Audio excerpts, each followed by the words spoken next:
first pick. Welcome to another episode of On the Clock. On the Clock's presented by our friends at Titan Bat Company.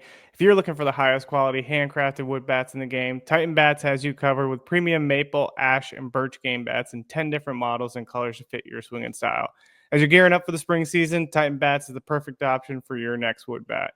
In addition to game bats ranging from youth baseball to softball to men's baseball, Titan Bats also offers award bats that make the perfect gift to celebrate a teammate, coach, or baseball fan in your life.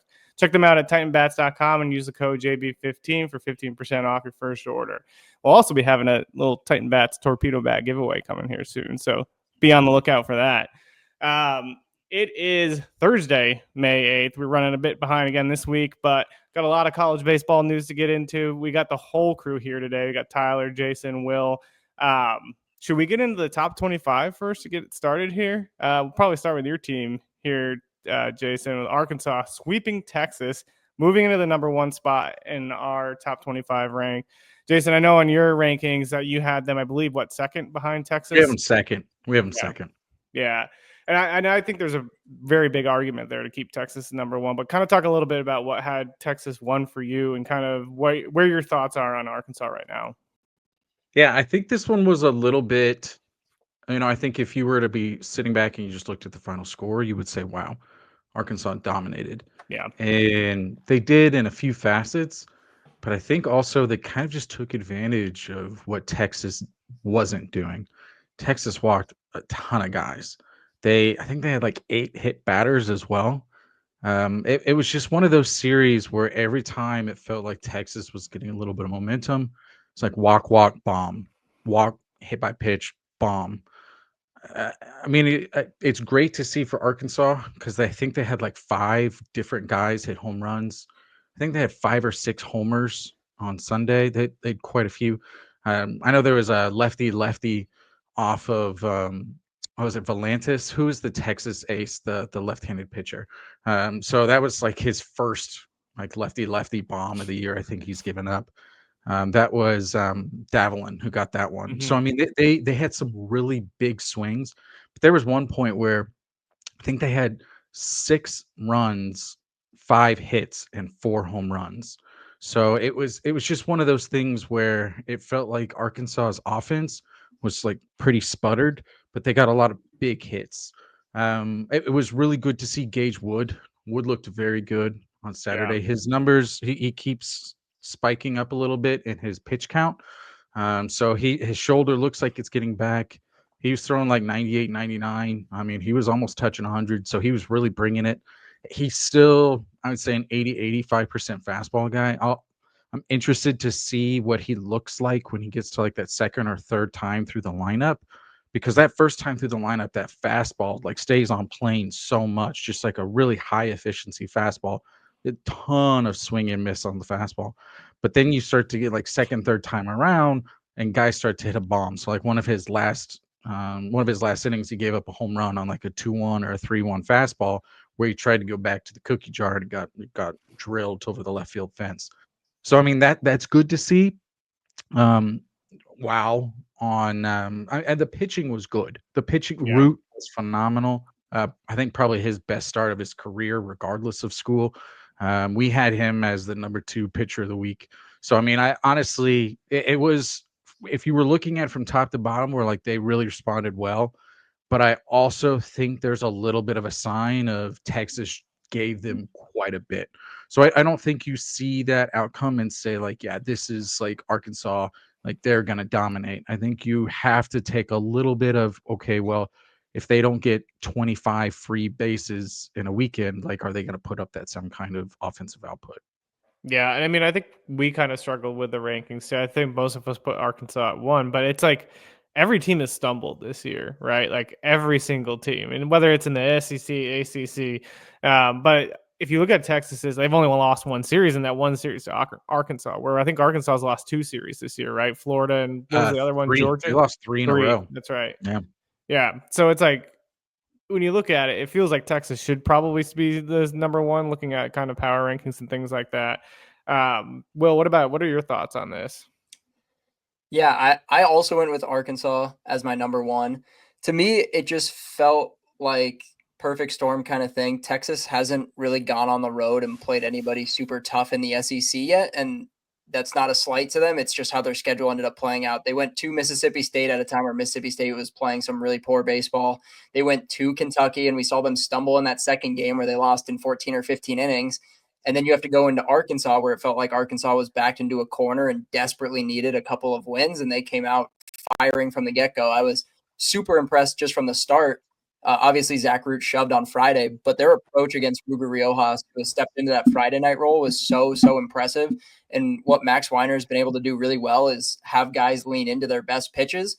And so, I mean, they pretty much eliminated the fastballs early in the count. They were getting plus counts, looking for off speed, looking for that cutter that he throws a lot in the zone, and they crushed it. And even that first inning, like Riojas kind of cruised through that first inning, but there was 2 balls batted over 95 miles per hour exit velocity. Like they were on it from the get-go. The approach was fantastic. It felt like a tone-setting game. You go out, win 9-0.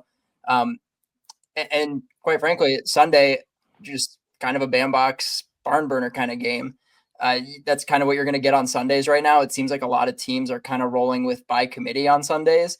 And you look down and you say, okay, Texas is up 8-7 or 8-6 halfway through the game. And you kind of just have a feeling that Arkansas is going to find a way to put a couple other big hits into the stands. And that's exactly what they did. So I was really, really impressed. As far as them losing 3 straight series, I get it. But to me, the Georgia series felt like a complete coin flip. Like it just felt like the wrong side of the coin that weekend. You lose that game in extra innings in game 1. And then on game 3, you lose an extra inning. So, and especially in a road series, you give them a little bit of grace there, kind of like what we're doing with Texas, because quite frankly, this is the first time Texas has stumbled. So it makes sense to give them a little bit of leeway there. I just think Arkansas top to bottom, I feel like there's a little bit of I don't want to say talent gap, but they feel like the most complete team in the country when everything is clicking. Yeah, no, I agree there too. And kind of speaking of the extra innings or kind of late losses, LSU, man, like we stay with Texas. Look at that Texas A&M. Caden Sorrell hits a go-ahead 3-run blast. Like I was ready to put LSU probably at like 1 or 2, and then all of a sudden Sorrell's like, "Nah, man, they're going to be down a little bit more." Tyler, you talked about this a little bit on one of our other podcasts, but like talk about how this offense is like completely flipped since Caden Sorrell has joined back in the lineup. It's been a big piece to get him back, and he missed the first month or so with a hamstring injury, and getting him back, like I was talking to a scout about this the other day, but obviously there's still some holes in his swing to figure out, like not really getting to the inside pitch, and he's struggling with fastballs high, but he's adjusted his approach to where anything that's like off the plate or starting to run away from his barrel, he's adjusting and is starting to let the ball travel a little bit, and he's taking it opposite field, which is exactly what he did against Zach Cowan. So he's a big catalyst for a team that obviously, like Gavin Krahovic is not in the lineup this year after the shoulder injury. Jace Laviolette has turned a corner since Sorrell has come back. So having that extra power bat in that lineup to kind of help you get out of the funk is a big piece for them. And I assume that there's some sort of like approach change coming up, because early was the hitting coach last year, and he's a very good hitter coach. So I do wonder, say Early does end up staying, because I know there's rumors before where he probably wouldn't, that there's going to be some sort of approach change, and we see a newfound Sorrell either down the stretch here or going into next year where he's putting himself in contention to be one of the best bats in college baseball. Yeah, no, I agree. And I think for me, when I look at LSU too, I don't think I'm too concerned about this team right now. I still think they're struggling to kind of find like the solidified rotation, right? They got Cade Anderson, Anthony Ains, and for sure Friday, Saturday guys, but Sunday kind of has been up in the air. Kason Evans looked great last week, but he was kind of rocky this start, walked a few guys, only went 3 1/3, still only gave up 1 earned run. So it seems like they're just still trying to find that third guy to kind of go out there and just kind of dominate for them. Jason, are you concerned with LSU or just kind of treading water here? In fact, honestly, I'm kind of the opposite. I'm saying look out. I think their pitching is kind of starting to hit their stride a little bit. I mean, you had 2 dominant performances by Ianson and Anderson. I think they had like 24, 26 something strikeouts between the 2 of them. Both pitched incredibly well. I mean, you're right. Evans didn't have a phenomenal, but he A&M did a really good job of getting his pitch count up. Yeah. He kept seeing like 2 guys on and getting out of it, like 20 pitches here, 20 pitches there per inning. It felt like once he got to the 4th, it was just like he was just out. And you felt like they were trying to piecemeal it together to get to the back end, to get to Cowan. And if I'm every other school, I'm a little worried because I saw the shores that everyone thought LSU was going to have in that game. And I know a lot of LSU fans were like, hey, why did we take him out? He was looking phenomenal. And LSU did it the entire weekend. They went left on left with Laviolette. So I think Laviolette was 1 for 11 or 1 for 12, something like with 6 Ks that weekend. He didn't. I mean, honestly, he's had a pretty rough couple of weeks. I think he's like 1 for his last 20 or something like that. Really hasn't been great. He had a phenomenal late April, but kind of this like last week of April, first week of May has been kind of rough for him. But yeah, honestly, this will be, I think, one of the best series of the year, LSU Arkansas. So that's going to be in Baton Rouge this weekend. I'm really intrigued to see what happens. Arkansas is starting to get healthy. They're getting back Coyle, their lefty in the bullpen. Maxwell's supposed to be back. They were kind of doing committee in right field. Ethan Frey for LSU. I don't know if y'all were looked at the exit velos. I think he hit like 4 balls over 110 like on Saturday and Sunday. It was crazy. So I mean, I think LSU is really coming in. Yeah, they lost, but it's one of the things where exactly what you said. Sorrell, who's a freak, hit an Oppo Taco off the scoreboard. Sometimes you just tip your cap to that. Yeah, it's insane. The question for you is if Texas loses the series of Florida, does the winner of Arkansas LSU become the number 1 team? Yes. Yeah. Simply, yeah. I think so. Will, what do you think? I think there's gonna be a really good argument to be had for Florida State. But it's going to be really tough to not put in one of those 2 teams. Yeah. If Arkansas wins, it's for sure Arkansas because it's at LSU. Yeah. If it's LSU, I think in the air. To your point, it's going to be a little closer because you got 4 or 5 teams who are probably going to be saying like, what about us? And Florida State, as you said, is one of those. Yeah.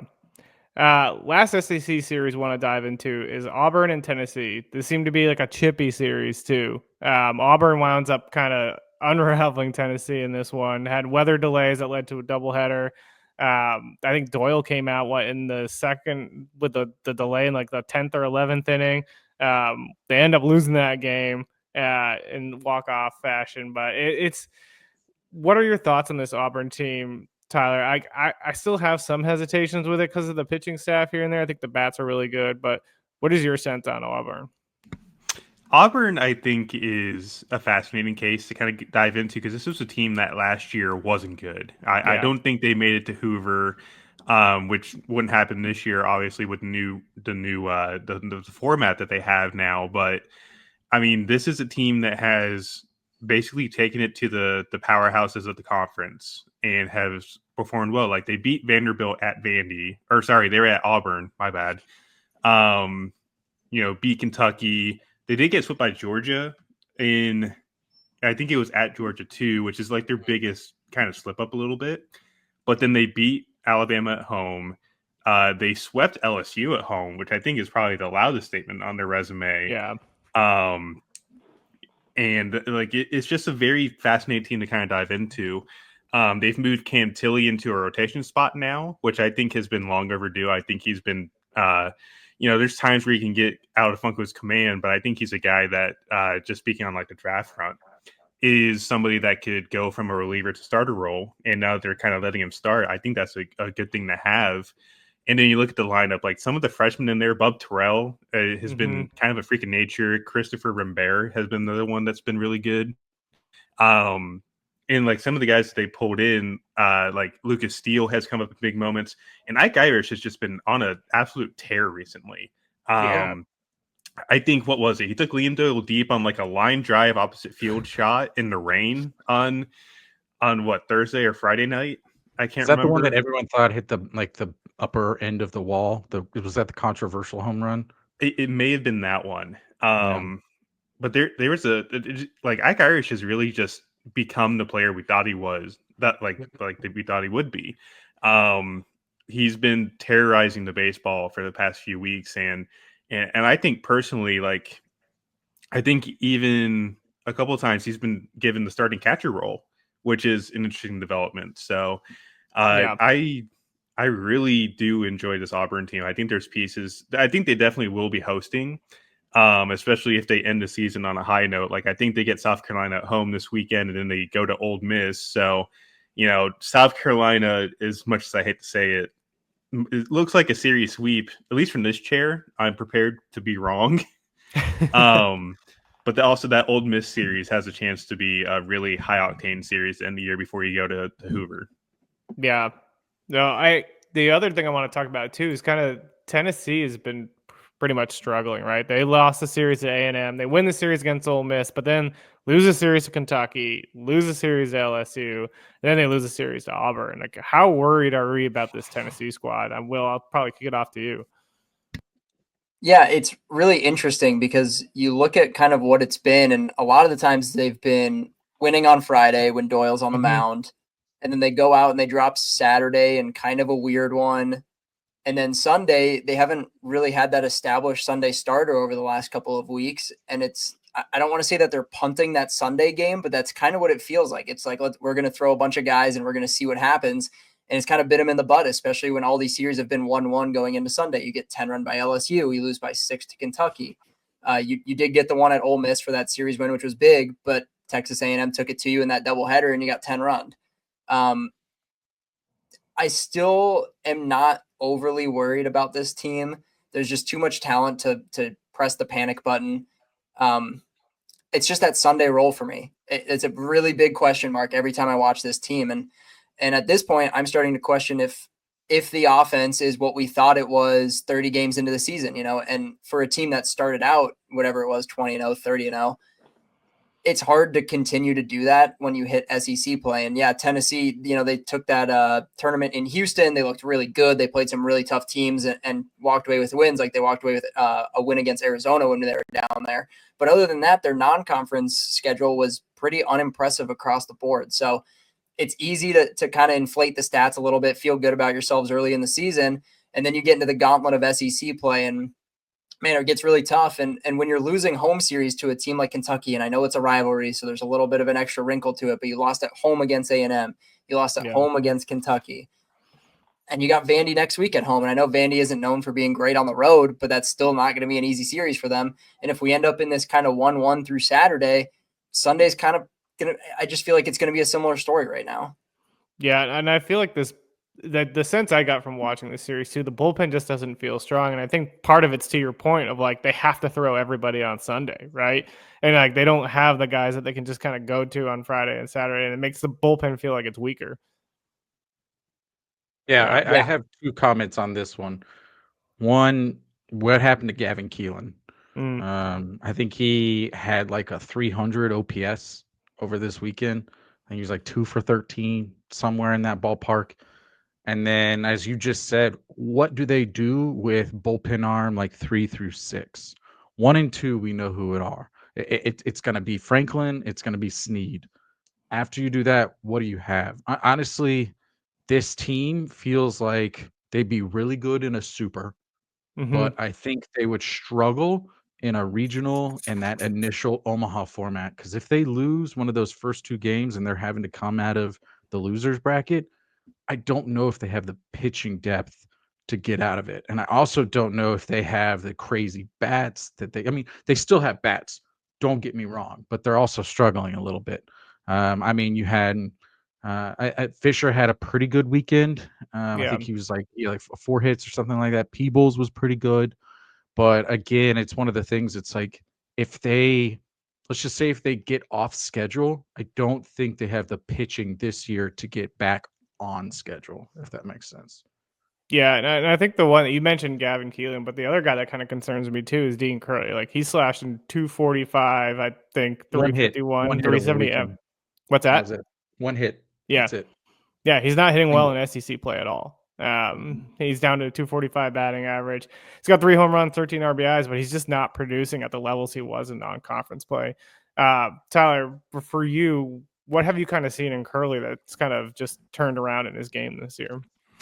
I think he's a bit more passive than he was last year. And like last year, you're looking at a guy that had like it was an 8% whiff rate on fastballs, and really did a good job of just keeping not the strikeouts at bay, but he limited chasing out of the zone. And I think he swung at like a 40% clip last year or something like that. This year it's down a little bit, so it's closer to around 35. I think it maybe even be like 32%.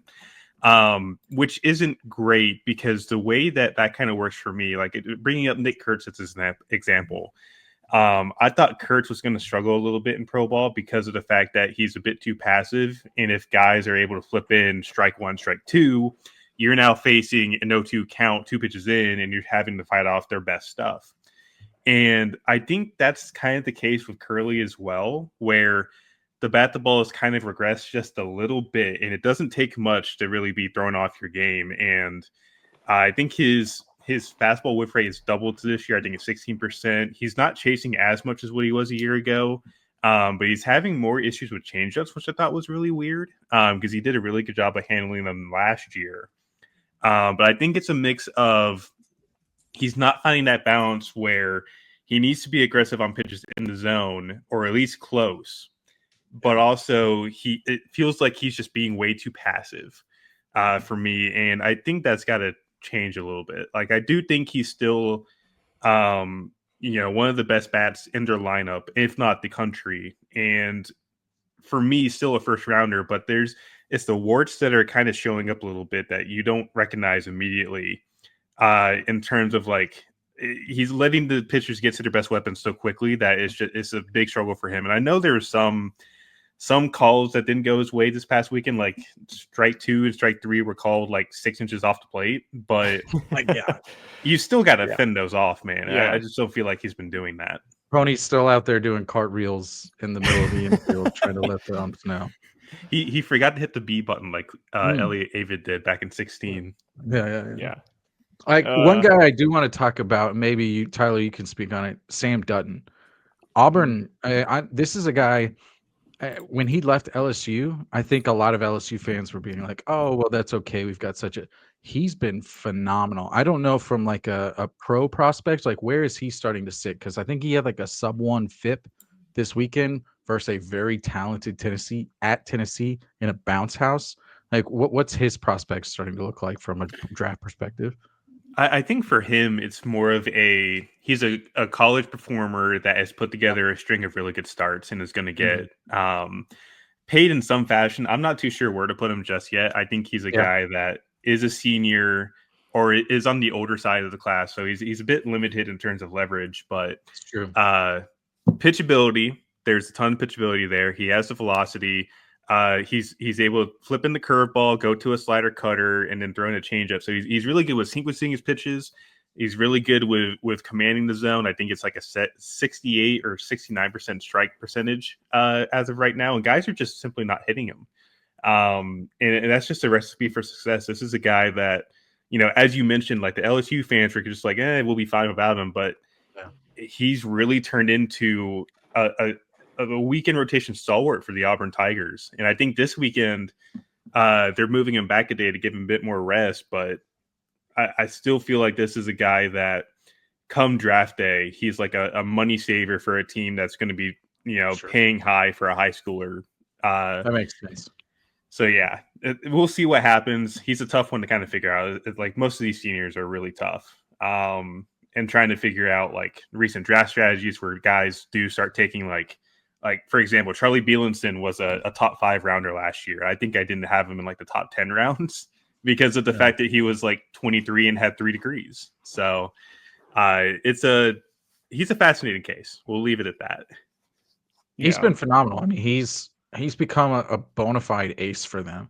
I know they really wanted Cade Fisher to be that guy, and Cade didn't pitch bad this weekend, but his velos really dropped. And that's a really interesting case. But honestly, like I look up and down Auburn, I think we said this a few weeks ago. Other than Ike Irish, who, I mean, he had like a 1,300 OPS on the weekend. It wasn't like an absurd weekend. They didn't have like a ton of bats that just like jump out at you. It was usually McMurray, is usually Irish. It feels like pitching is kind of what's saving the day for them right now. They remind me, frankly, a lot of Vanderbilt. I think Auburn, Vanderbilt, Oklahoma, Ole Miss. It feels like if you took off all of their jerseys and just like swapped them around, you wouldn't know which team was which. Like all of them can beat anybody and lose to anybody. It feels like on any given weekend, but they're all right there in that kind of host to national seed kind of like spot. It's going to be interesting to see how the committee kind of tries to filter out really kind of the cream of the crop in the SEC. Yeah, and the other thing, like you kind of talked about, hit on the offense, like it just felt like they were playing small ball, right? And like it was steady production all weekend long, and I think 9 of their hits came as singles, but 8 of the 9 starters reached base. So like they're finding a way to get on, but they're not just like they don't have like a big bopper. Like Ike Irish is probably that guy, but it's just like steady consistency of singles. Absolutely. Yeah. I mean, it was McMurray, it was Irish. A few years ago, who was their first baseman who was a transfer? Oh, he was phenomenal. He was hitting like 400, had like 20 home runs. Can't remember his name. He was a fan favorite. Gosh, he's a fan favorite. Can't remember his name, but he was awesome. Sonny something. I just remember his name was Sonny. But I mean, yeah. So I mean, I again, other than Irish, Steele was a great pickup from that was a portal pickup. Honestly, like I don't know where to put Auburn. I really don't. But you have to put them high.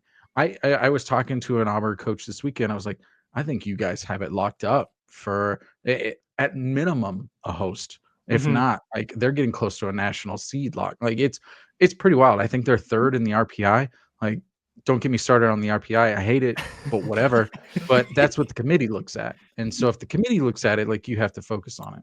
If you want Jason's full thoughts on the RPI, watch our last episode.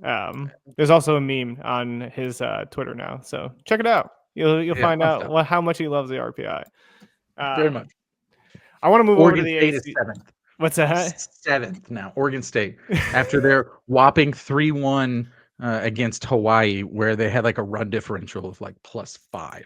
Like, we're gonna have a segment on each episode where you can just rant about Oregon State. Just like 15 minutes per episode. I love Oregon State. Like, don't get me wrong. I love the Beavers.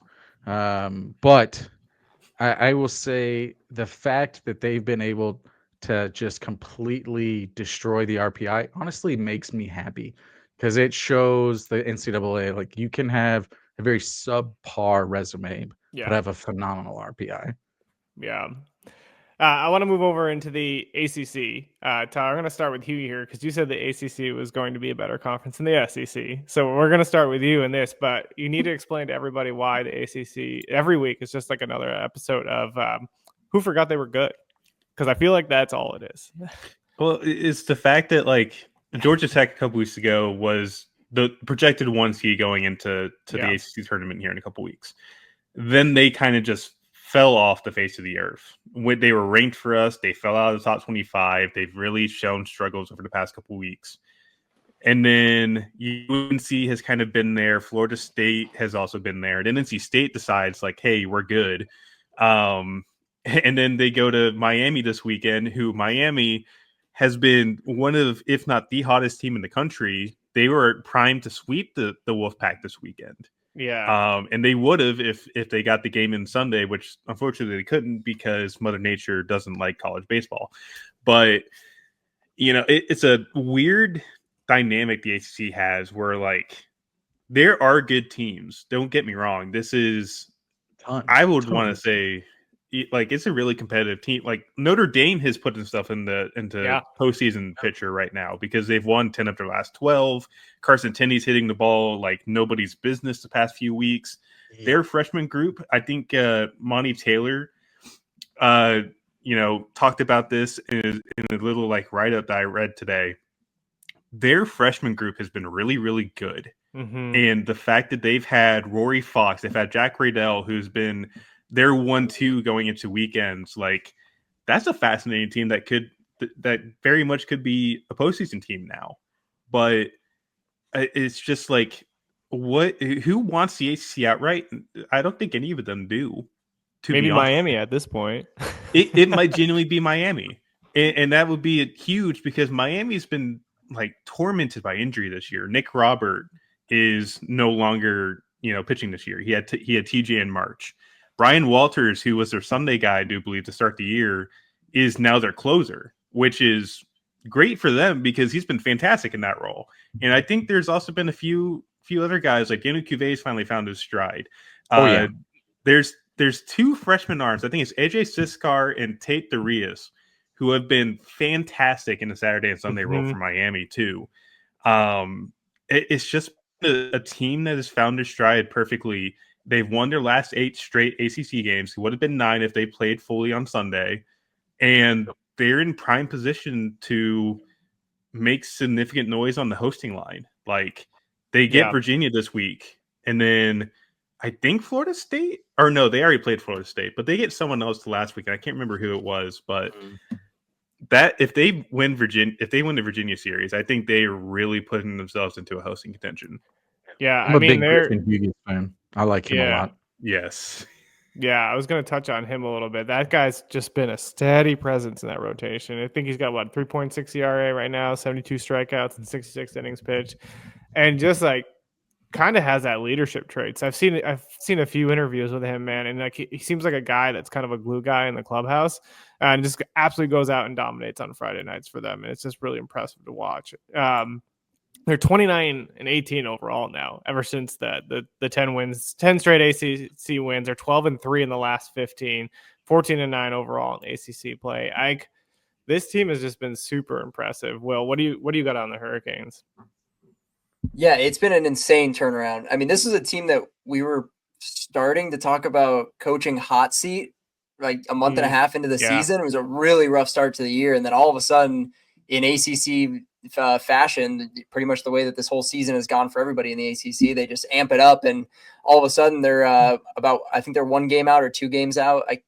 We got kind of a weird standings in the ACC now with Florida State not playing that series, so I believe they're 1 game out of first place right now. We've got 8 teams that are within 2 games of first place in the ACC. I'm just hoping they can keep it going, because the most ACC thing to happen this weekend would be them getting beat down by Virginia. And we all know that Virginia is talented enough to do something like that. I don't think it's out of the realm of possibilities, but just the way this season has gone for ACC teams, we saw it with Virginia Tech. We saw it with NC State. We saw it with Georgia Tech. Feels like Miami might just be the next one up, where, they get really hot and then they just run into a team that plays a really good weekend and they lose a series that they probably shouldn't. But it's been a really weird conference this year. NC State feels like the Florida of the ACC, where they always play bad in the first half, and then all of a sudden, the calendar flips over near May, and they ramp up, and all of a sudden you're like, oh yeah, I forgot about them. They're preseason ranked always in the top 25. They never live up to it early, and then second half of the year rolls around, they dominate. Yeah, I don't know. Yeah, this is a really interesting conference because, like Tyler said, like, who wants to win it? I don't really know. Carolina's kind of been the steady presence.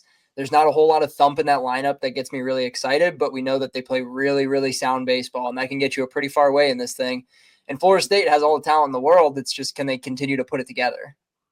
Yeah, and as for Virginia, it's like they're one of the first 4 out for me right now, right? And they need this Miami series in order to have even a shot to make it into the tournament. Yeah, 100%. That was a team that preseason was a national championship for me. And Tyler, I'm with you. Don't take too much heat on it. I really thought the ACC was going to be better than the SEC this year as well. And I'm looking back on it, I'm like, wow. Virginia especially, that was the team I was really, really bought in on coming into the year. I think a lot of people were, but based on what I had heard from fall camp reports about the pitching staff, and I know they've been injury plagued specifically on the pitching staff, but even the bats just haven't lived up to it. And it's been a really disappointing season for how talented that group really is. Yeah, the pitching staff, in the words of Tyler, have been hot, stinky doo-doo butter. So, yeah. And here's my thing, too, on the ACC SEC thing.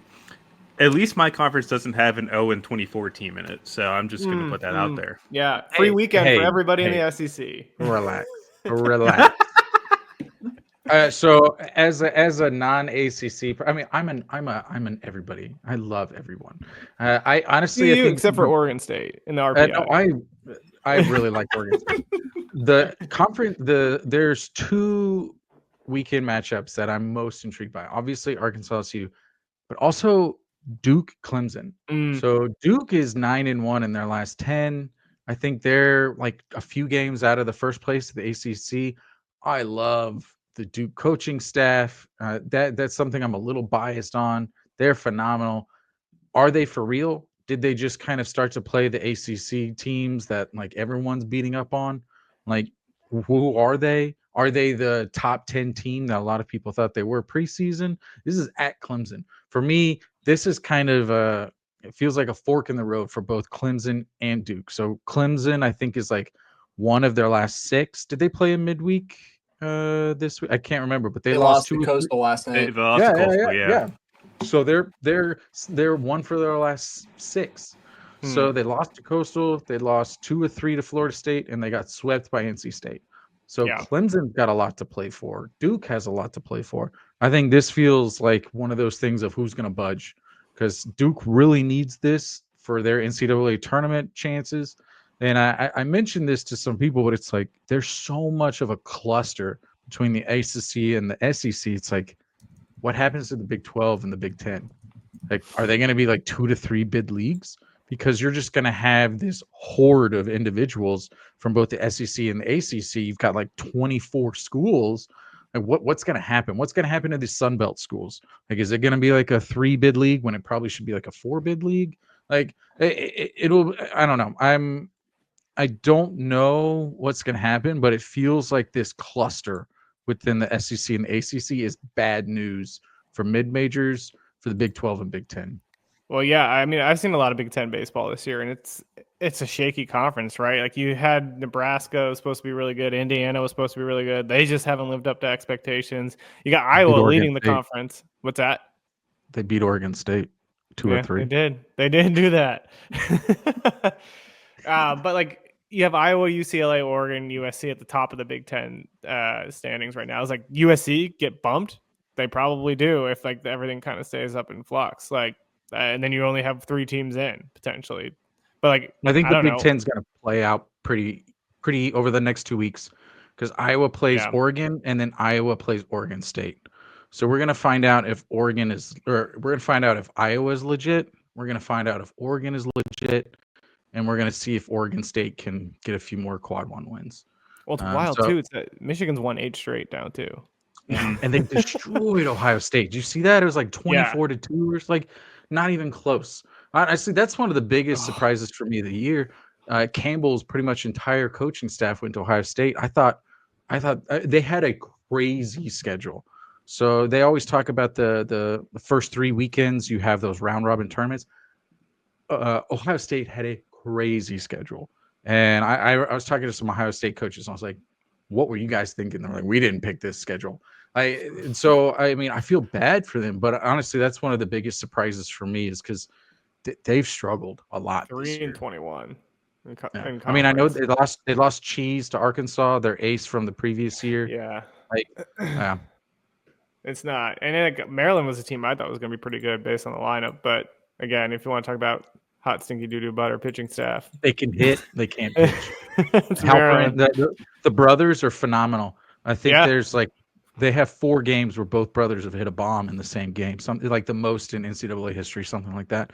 Where they can hit, they just can't pitch. Yeah, Hollis Porter hits balls 7,000 feet, but then strikes out to any off-speed pitch you throw him. So that's what they got going on. And it's just like they got a lot of swing and miss in that lineup, and it just hasn't really panned out. I think this is Swope's second year there now. But they're a team that used to be like the top of the Big Ten every year, and like we're tournament bound every single year.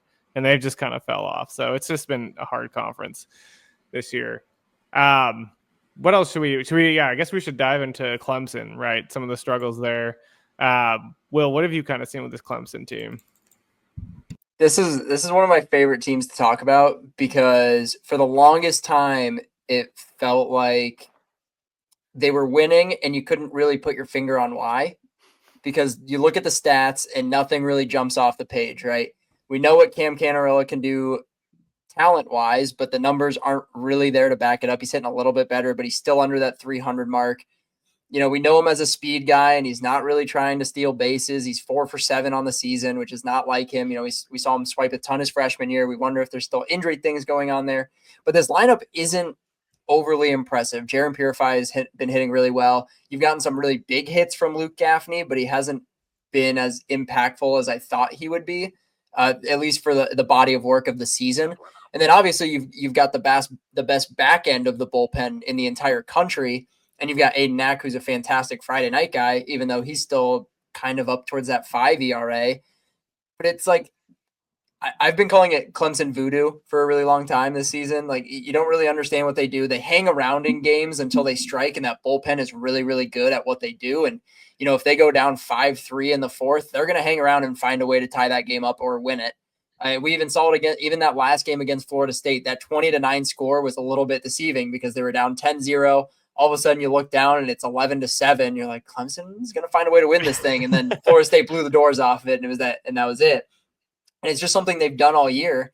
And it's been really hard to gauge because you can't quantify what they've been able to do when you kind of look at the numbers and look at the record and something's not adding up there. It's just what they've been able to do. And the coaching staff there is fantastic. Eric Backage is a great coach. He knows exactly what he's doing. He pushes all the right buttons in the bullpen. And this is a team that just knows how to win, and there's something to be said for that. So even while the numbers are never going to be sexy for me, at least not this season, and you're looking at them as a national seed as of right now, despite the struggles the last 2 or 3 weeks, and you look at the numbers and you say, how is this team going to be a national seed? They just find ways to win, and I think that's a really important aspect of what they do. Having said that, they need to start turning it around, right? Yesterday it was a really good opportunity for them to go into Coastal, a team that is now looking at potentially hosting a sold-out crowd in Conway, and you get beat 5-3, and that's a tough one. I know it's a midweek, and they do hold less weight, but that was a really big midweek, especially with the way that they've played in their last 2 ACC series. Yeah, and just like to emphasize your point, they're somehow 37-13 with like a team batting average of 270 and a team ERA of 4.96. Like, what? I don't get it. Jason, looked like you had some thoughts on this. It was Friday was one of the best games of the year. I don't know if people have seen that game, but it felt like both teams won it like 2 to 3 times. A really great game to watch. It was a battle of the aces at the beginning, which was really neat to watch. And then Sunday was, I know we were texting on Sunday. It was like this back and forth. I was like, oh, Florida State's about to run rule. And then you were like, are you sure? And also like one of the craziest plays I've seen in a long time, like second or third inning, there was a play where one of Clemson's pitchers, Bailey, he just coming on relief. He was like trying to get a ball that went back behind him, and he was sprinting towards like the 4-hole. Dillard, who was at second, saw the play progressing. He like went to first thinking that like he was going to be covering, and then they both like quickly diverged at the ball at the same time, and just like a monumental crash. I know that Dillard left the game after that, and Bailey stayed like a couple more, and it felt like that's where Florida State really started to pour on, right in kind of that confusion. And so it was like, okay, well, Florida State's going to win it in 7, probably like 12-2 or something like that. And then it just kind of came back. I'm in the same boat as you, Will. I have no idea on Clemson. I know they're good.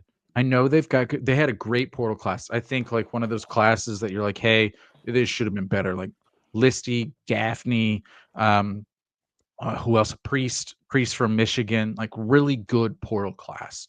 As you said, like Gaffney probably hasn't been the same player he was at Purdue, where he was like the Big Ten freshman of the year. Like probably not the transfer that they anticipated, but still like someone who's like 3rd or 4th in their lineup, like providing value.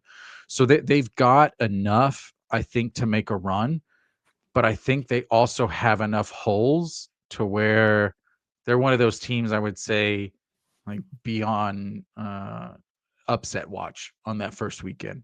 Like if someone were to say, hey, who is the national seed that I should be worried about, I would say Clemson. I'm going to regret that. I know I will. But if there's one team, I would say like, hey, if there was a team to kind of bet the underdog, I would say it would be Clemson. Yeah. Should we dive into some potential regional hosts? Go through some of those things. I guess based on our top 16, we can kind of go off of that and then kind of go who we think is going to be on the outside there. So like right now, 1 through 16 for us is Arkansas, Texas, Florida State, Georgia, UNC, LSU, Oregon, Auburn, Clemson, Tennessee, Oregon State, West Virginia, Oklahoma, Vanderbilt, Alabama, Arizona. The one team that's on the bubble on the outside, and Tyler, you were talking about this team before we hopped on the podcast, Coastal Carolina, coming in at 17. This team's super talented, and I know a lot of you all had some thoughts on why this team could likely be hosting this year. Best way to describe it is this Coastal team is kind of, for lack of a better term, ass backwards. Because the reason why I say that, and I'm not trying to talk smack about Coastal Carolina at all, but historically they've always had a lineup that bangs, but their pitching's kind of suspect. Mm-hmm. This year is kind of flipped. The best way to put it is their rotation's stellar. Jacob Morrison, Cameron Flukey, Riley Eichhoff. They have all been fantastic. They don't walk guys. They keep base runners to a limit. They have done a fantastic job of just pitching lights out throughout the year. And that's not to say the lineup's even been terrible. I would argue that compared to what it has been recently with Coastal teams, like it's not as good. Caden Bodine's obviously still Caden Bodine. Like, it's a great hit tool. I got to see him. I think he's a bona fide catcher at the next level. I'm just putting that out there. But they've got a lot of guys like Bladen Pago, I think, hit a grand slam and had another home run this past weekend against Appalachian State. They've got a few guys that have kind of made some noise in the lineup that, didn't have a lot of playing time coming into the year. And this is a team that, for me, just speaking out loud, I think they might be a national seed going into the conference, or not even conference play, but just like into regional play. I think they're a national seed at this point. You sweep the season series against Clemson, and as much as we've talked about Clemson's in a rough patch, Clemson has still been a top 10 team for most of the year, and to win that season series is huge. And I think they're 20-4 in conference play, or 21-4 in conference play. I really do think that this pitching staff is going to carry Coastal a long way. And the stuff that Matt Williams has done for this pitching staff has been fantastic. Like, Jacob Morrison didn't pitch last year, had an undisclosed injury. I couldn't figure out what it was, but he pitched 7 shutout innings on Friday night with 8 strikeouts after a rough first inning. Like, he cruised through innings 2 through 7. Cam Flukey went 7 strong on Saturday, and Riley Eichhoff, if they didn't have a rain delay for an hour, he was on track to go 6 or 7 as well. So they've got a pitching staff that the rotation starter, like, they go deep into games, they save their bullpen, and then they bring out their best weapons out of the bullpen after that.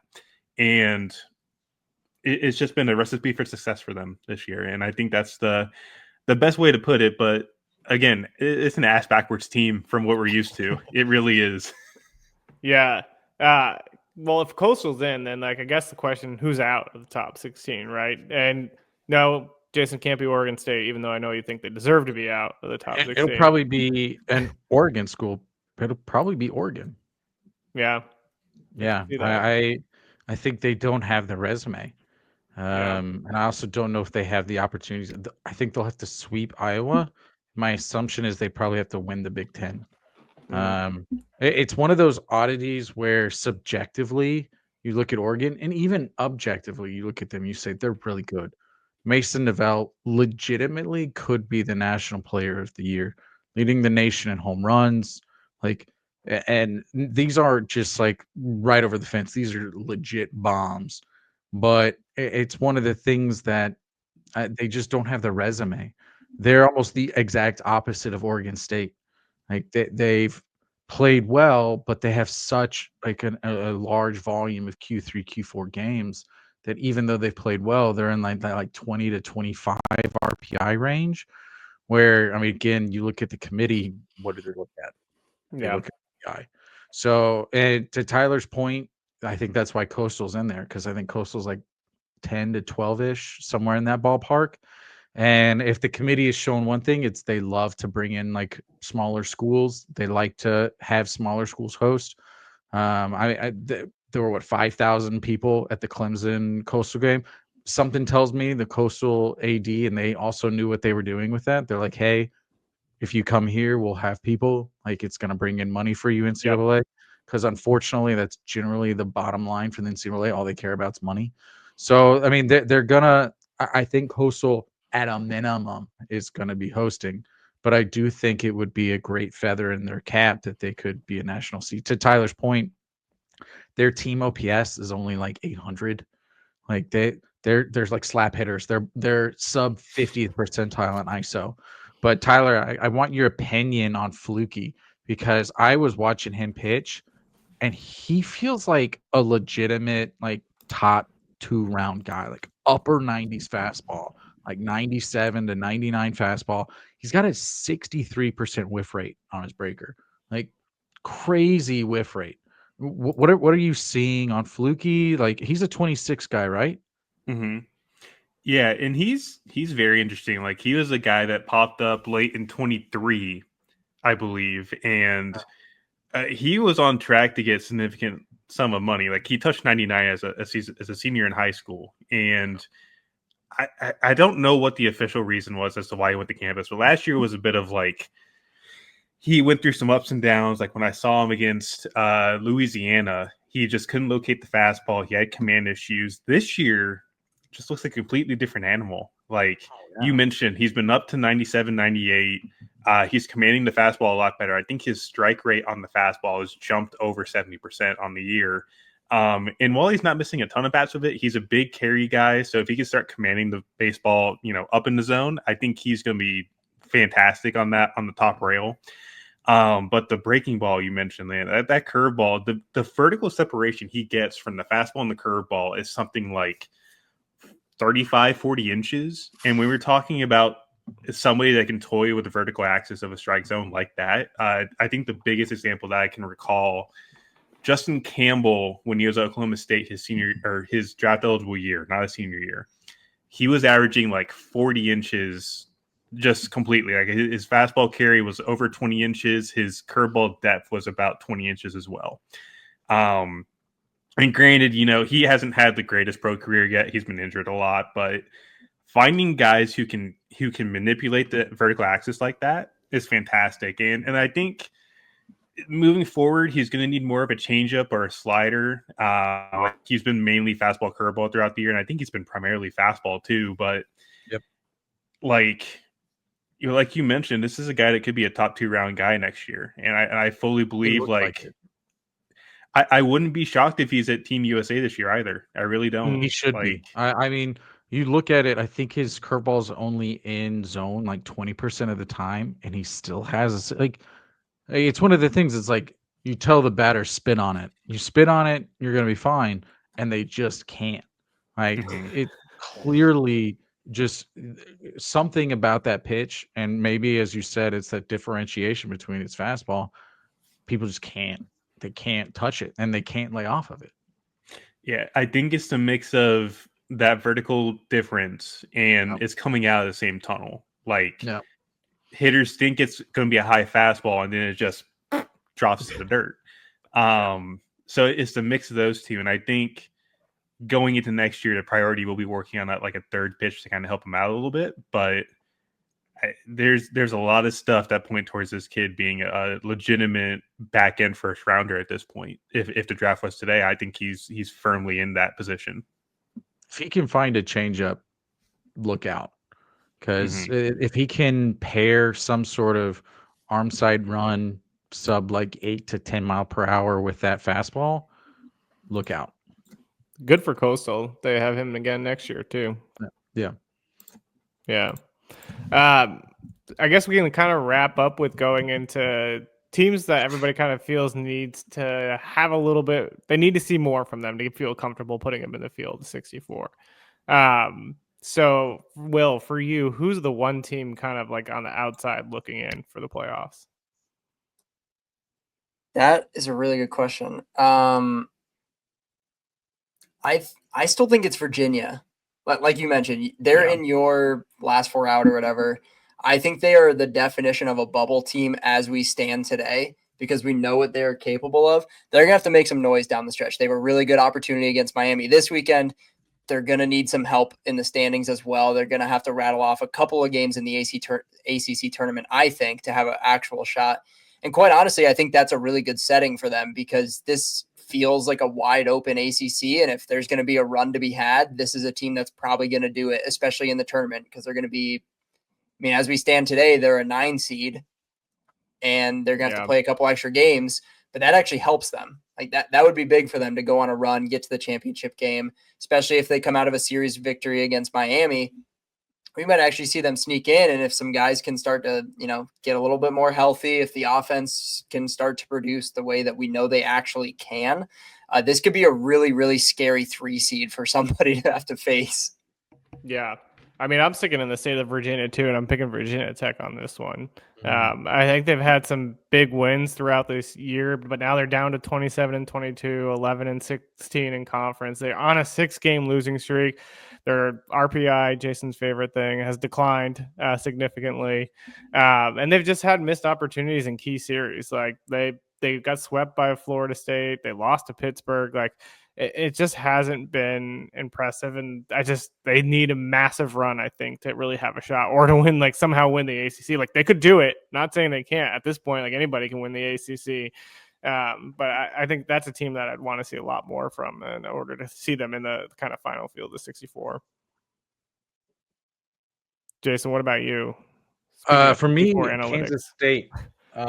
So I've been a big fan of the Big 12 this year, and it's unfortunate because it feels like they have 7 teams that I feel like should be in the tournament, but they keep beating up on each other. Very, very similar to ACC. You think Kansas is good, then they get swept. You think Cincinnati is good, they don't look good, but then Cincinnati sweeps Kansas at Kansas. You think Kansas State's good, and then Kansas State loses to Kansas. Like it's all of this big like circular reasoning of who's good, who's not good. Really don't know. Kansas State has a really difficult schedule. They've played 18 Q1 games.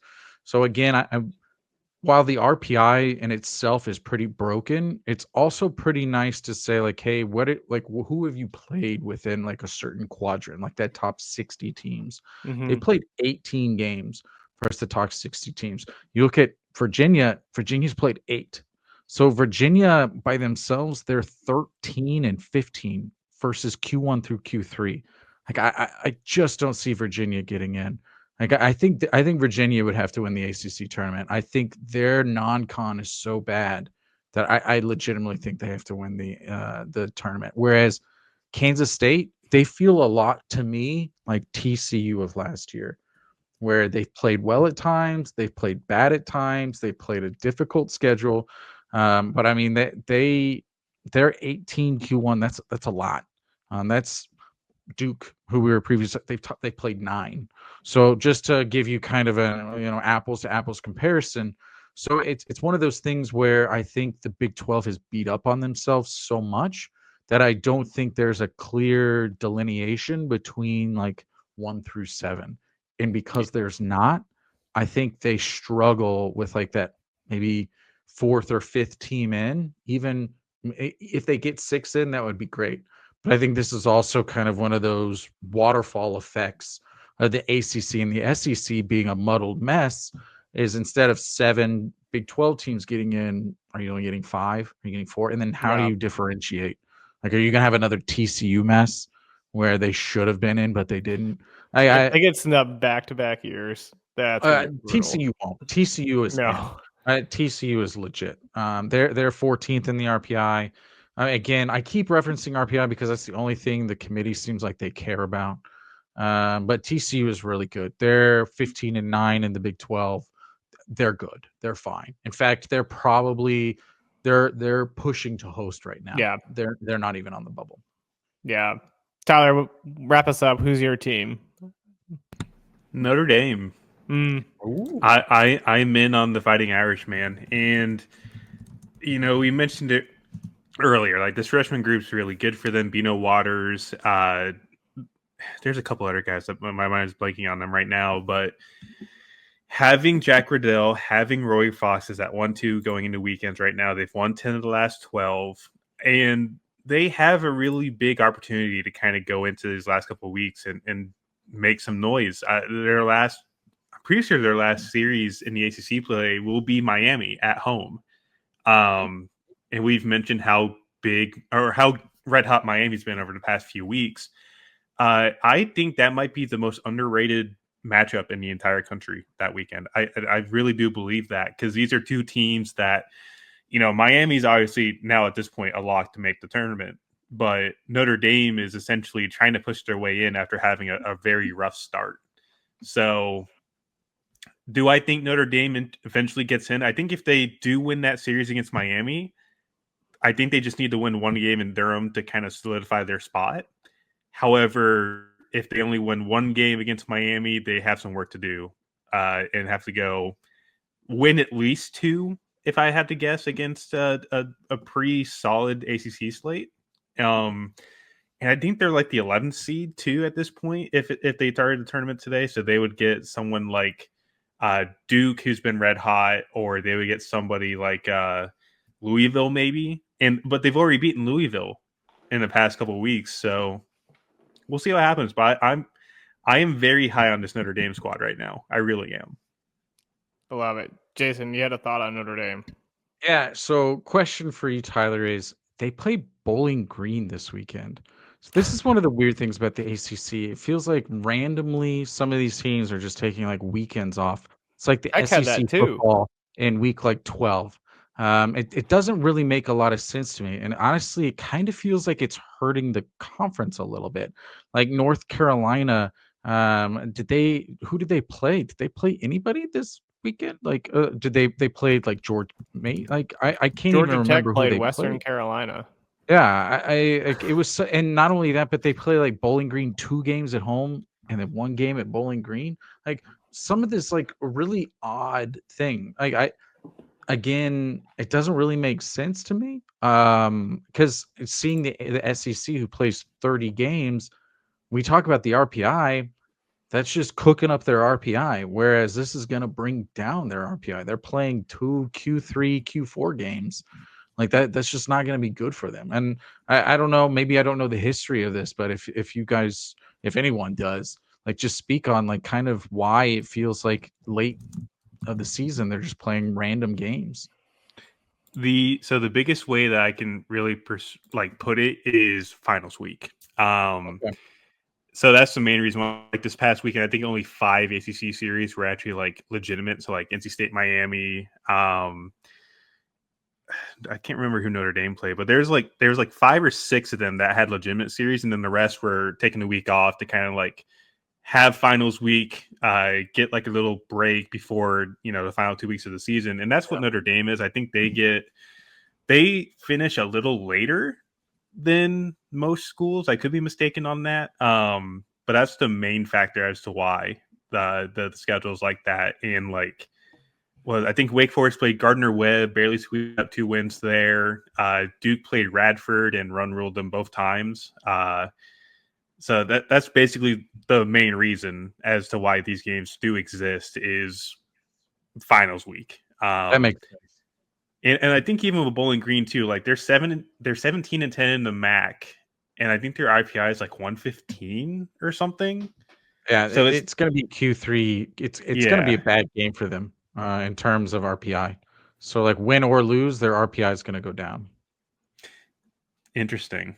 Yeah, that's gonna be very interesting. Yeah, it's why you have teams that are canceling their games when it's 75 and sunny outside because they know all the committee cares Who about was is that? RPI. Jason, I'm not who going did to say. that? I'm not going to say.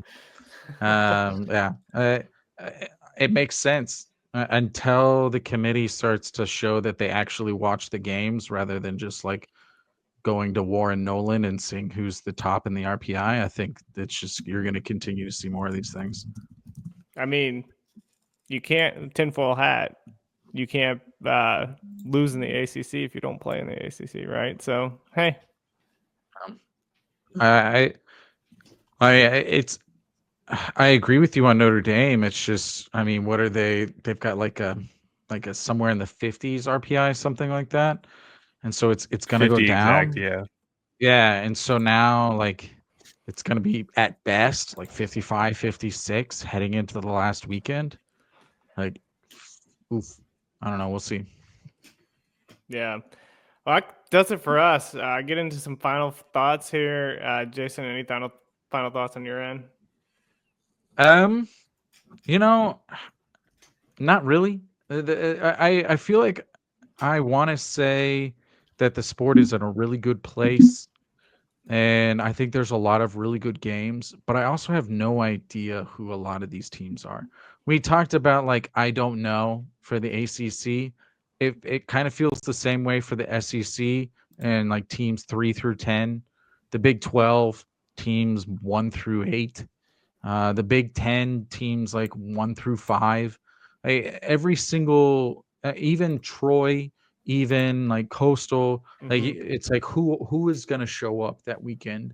I think I know I crap on the committee and rightfully so in the NCAA, but they've got a very very difficult job this season. I feel like because every time it feels as though you have an understanding of who a school is or where to put a school or where to rank them, they go and they have a stinker or they go and they dominate.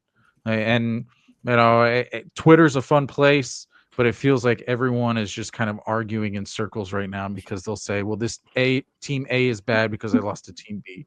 Well, team B beat team C. Well, team C beat team A. And then it's like this big like circle of like who's actually good. So final thought for me for this season is, again, I just don't know. Love it. Will, what about you? What do you got? Yeah, my biggest thing this season along the same lines, at least in these last couple of weeks, is it's these middle teams, especially in the top 25. It's the 12 through 30 teams that have been really, really difficult for me to place. There's a lot of teams that haven't made our top 25, teams like Southern Miss, teams like Troy that are in that Sun Belt that to me are top 25 caliber teams. And they've played really good resume. They've played a really good schedule. And then there's teams like West Virginia that are kind of knocking on the door of a host. And to me, their resume has not been impressive at all. And the best team that they played was Arizona at home, and they lost that series. So to me, it's like, what is that team actually? They've got some really good veteran bats in that lineup. They've got some really good young arms. I don't really know what to make of them as a whole. And it kind of speaks to what that whole 12 through 30 is for me, because I don't really know it. Southern Miss can come out and beat a lot of SEC teams on a given night. They can also come out and get run ruled, and we've seen it multiple times. We saw it last night with Troy and Alabama.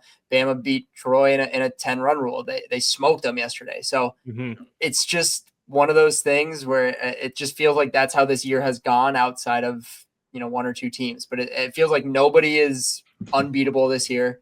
There's not any runaway trains. This year is going to be crazy. I'm really excited for this postseason because I do think that we're going to get a little shakeup and we might see some mid-majors down towards the end of this thing. It's crazy. We're like 2-3 weeks away from conference championships. Thank goodness. I thought the season just started. Nuts. Tyler, what do you got for final thoughts? I was going to say, it feels like we were just planning our trip to Shriners like yesterday. Like dead serious. I'm just excited to kind of like get down and dirty and kind of get towards the end of this thing, because like I think at this point, having, like Jason mentioned last week, the parity in college baseball this year has been a welcome sight for me, and it's really just wide open.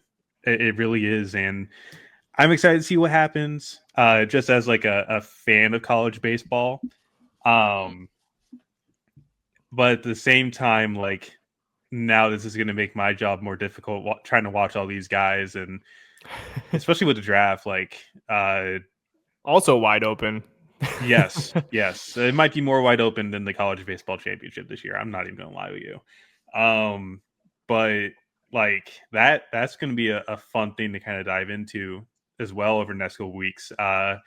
We'll have a mock coming out, tentatively scheduled on the 15th, and then we'll have a top 300 after that I'm working on right now. So really getting into the nitty gritty of the draft now. And now, like, I've already started work on the 26 draft too. So like, I'm very interested to see what ends up happening over the next couple of weeks because the 26 class looks really good.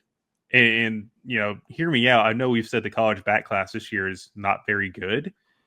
Next year looks like a complete 180. It looks like a really good crop of college bats next year. Love it. My final thoughts are death to the RPI. No, I'm just kidding. No, I agree. I've enjoyed this college baseball season because, man, it's just like it feels like Peyton and I, when we write that weekly write-up every single weekend, it's like we have 10 different series to write up because there's an upset in like every single series. So it's just been awesome to watch. It's been a lot of fun baseball. Like for us doing this kind of in the first year with all you guys, man, like it's been just awesome to have this much fun with the college baseball season. We're going to have one more top 25 update, I think, the week of the 19th. So right before conference championships, that'll be our last top 25 update. Got a bunch of other content. We're going to try to have coverage of the conference championships. We're going to try to have coverage of Omaha. We were going to plan on doing a live stream. I guess it's Memorial Day, so it won't be working. So we could technically do a live stream on Selection Show Monday if people have the day off. But we'll see. But for now, that's it for us. And until next time, we'll see you.